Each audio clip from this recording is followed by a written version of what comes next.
Hi, everyone. Welcome to Abbey Research Reads. I am Dr. Kristen Donnelly, and today I'm talking about Phoebe Robinson's 2016 book, You Can't Touch My Hair. For anyone not familiar with Phoebe Robinson, she is a comedian, a writer, an actress, a whole lot of things. You may or may not know her from, she did both a podcast and an HBO series called Two Dope Queens with Jessica Williams. Jessica Williams used to be, and might still be, forgiveness, a correspondent on The Daily Show. And this book came out in October of 2016. So there's elements of it, I'll say right up front, that are a little bit time capsule-y, because anytime a book talks about pop culture or references current affairs becomes a bit of a time capsule. And this book is certainly that. It's a series of essays about Robinson's experiences as a woman, as a Black woman in particular in the United States. It's written largely to not Black women. There's a lot of insider, like, oh, if you're a Black woman reading this, you know this is true. But it's a whole lot of, she does a lot of emotional labor to kind of peel back the curtain of what it feels like to experience the world, and specifically the American world in the 21st century as a Black woman. And she goes off the premise of the fact that hair is so different. We've been talking about that a little bit so far in this beginning of 2020. And so we wanted to share with you a couple resources that have helped us as we have learned as very white women with very white hair, exactly the kind of some of the touchstones that hair symbolizes. First of all, it's a little bit trite, but if you have not encountered the documentary Good Hair by Chris Rock, we'll be talking about it as well in this time period. But it's also a really good primer. I believe it's still on Netflix, to understand the breadth of the Black hair industry in a lot of ways. Financially, he touches on some of the more emotional aspects of it, although Robinson does a better job. But the vast economy was something that when I first watched the documentary in 2009, I was completely unaware of, and it was fascinating to me. And it's something I've recommended to a lot of white folk ever since. Like, hey, there's this piece of our country that you know nothing about. This is a pretty good introduction. Robinson's book is fast-paced, full of references. I've heard her and been listening to her podcast for years, and so I will tell you she writes exactly as she talks, which is full of a lot of rapid fire references, and then all of a sudden in the middle of it, she will drop this really beautiful wisdom that just takes your breath away because it's so beautifully articulated, but it also comes out of nowhere a little bit. Like she's making jokes about Shonda Rhimes' shows, and then all of a sudden she's unpacking the beautiful aspects of Viola Davis's character on How to Get Away with Murder in a tonal shift that is both entirely effective and, until you get used to her writing, entirely surprising. I recommend this book wholeheartedly for people who are like me. I know that sounds kind of nuts, but if you enjoy a lot of pop culture references, if you consume comedy these days and kind of how comedy works, this book wouldn't be out of place in a 30 Rock writer's room, for instance.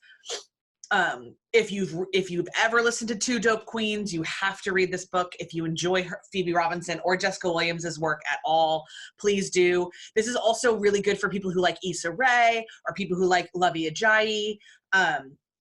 It's really, really great. And whereas like Lovey's work and a little bit of Issa's work is, especially in book form, is a little bit more self-reflective, what I appreciate so much about You Can't Touch My Hair is that Robinson is both entirely reflexive and also taking a lot of time to reflect on the culture. So for instance, I wanted to read you this one quote. I would be showing you the cover, but I've read it on my Kindle. So for instance, regarding Black hair specifically, she says, the amount of time, effort, and money that is spent on Black hair is not because of superficiality. It's because Black women know that the quality of their life, and how others will treat them is riding on the presentation of their hair. And if we're going to dabble in real talk, the simple truth that Black women sporting natural hair deal with more bullshit than Black women with straight hair or the adorable Julia Roberts curls of her ingenue years That's the simple truth. Women with natural hair, i.e. afros or you know, whatever you would call, like whatever in your brain, you would call that. But like a lot of my friends who are both African American and African and Afro-Caribbean and British, Black, like whatever gamut that they identify themselves as, if they have what is considered and what is, you know, what is Black hair, this is a conversation that I've had with a lot of them over the last couple years, in just for some really simple questions. I have colleagues and friends who choose relaxer still, and who go to the salon every 6 weeks and spend 8 to 10 hours there and do that. I have other colleagues and friends that absolutely up and down will never ever go to the salon again and have embraced the natural hair kind of movement that they see happening. And I've got friends in the gamut.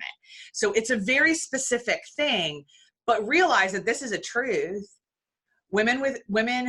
Black women who sport natural hair are treated differently than Black women who use relaxer or who put in weaves or who, et cetera, et cetera, et cetera. So it's a very real reality. So this isn't about vanity. This is about social presentation. This is a little bit similar in my mind to when I was a teenager and everybody told me to never get a tattoo because I'd never get a job. We understand that there are things about our bodies that shorthand to other people. Now, tattoo is a choice, obviously, but the Black hair is how Black women wear their hair is frequently a shorthand that's completely inappropriate, but a shorthand to how they're treated.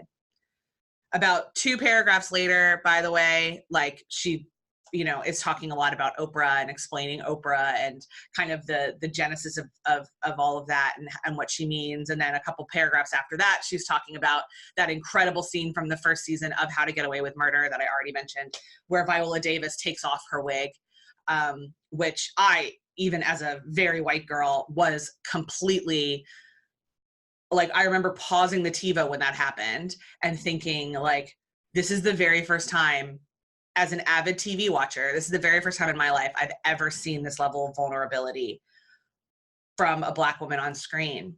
Black women are so often portrayed as really, really tough, and having a vulnerability that you would have in taking off your armor, which is what Annalise, Viola Davis's character's wig is. It was arresting, and she talks a lot for a long time in this book about that. She doesn't just talk about hair, she talks about body image, she talks about casting in Hollywood, she talks about romantic stuff. I will say, she is very, very real and very, very raw.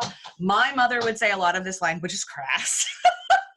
I don't think it is, but it may be for you. So mileage may vary into how much you enjoy her patter and her writing style. I think the truths that she tells are incredibly imperative. And if you are somebody who wants to interact with the world and wants to exist within the world, and you are not somebody who owns or inhabits a black hair, then I really would recommend giving this one a go. We're going to be talking more about, specifically a little bit about hair, but hair as a arbiter of identity in a certain way over the next couple weeks. So if you've read some other really great books around this topic, we're specifically going to be focusing on words by people of color and specifically women of color in the next couple weeks. So if you've got great resources on that, we would really, really love to hear them. In the meantime, I'm Dr. Kristen Donnelly for Abbey Research Reads, and we will see you next time.